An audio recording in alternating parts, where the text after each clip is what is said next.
రక్షణ గానికి అతి పెద్దదైనటువంటి సమస్య ఏంటంటే సరికొత్త ఆయుధాలు కావాలి, ఇన్నోవేటివ్ ఆయుధాలు కావాలి. ఎదుటివాడు ఆలోచించని ఆయుధాన్ని మనం కనిపెట్టాలి. అప్పుడు ఎదుటివాడు ఇబ్బంది పడతాడు. ఇప్పుడు బ్రహ్మోస్ అట్లాంటి అద్భుతం, అందుకనినే పాకిస్తాన్కి అవగాహన లేక దెబ్బతింది. ఎయిర్ డిఫెన్స్ సిస్టంలో S-400లని ముందు పెట్టి అవి కాదు మనం వాడింది, ఆకాష్ మన సొంతే. అట్లాగే వాళ్ళు డ్రోన్ల దండుని పంపిస్తే మన దగ్గర ఉన్నటువంటి ఎయిర్ డిఫెన్స్ సిస్టమ్ పేరేంటో చెప్పలేదు, దాన్ని ధ్వంసం చేసి వదిలిపెట్టాం.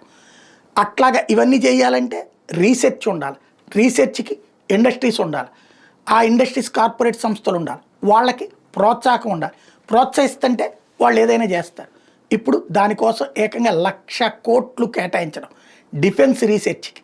ఇది భారతదేశపు అతిపెద్ద సంచలన నిర్ణయం.